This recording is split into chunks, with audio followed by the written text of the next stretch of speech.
हाय दोस्त। आप अभी भी क्या ऐसे करके सिलेक्ट करते हो, एक एक सेल को पकड़ के,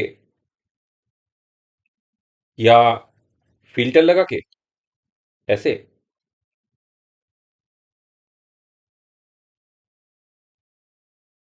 आज मैं एक दिखाऊंगा, एक नया प्रोसेस जो इससे भी इजी होगा और चुटकी में हो जाएगा। तो हम लोग को क्या करना है, पहले हमको डेटा सिलेक्ट कर लेना है, उसके बाद ऑल्ट प्रेस करके HLHE और यहाँ पे डालना है जिस सेल को हम लोगों को कलर करना है या हाईलाइट करना है। तो मैं लेता हूँ लो, जहाँ पे लो लिखा हुआ है वहां पे red colour filled with dark red text.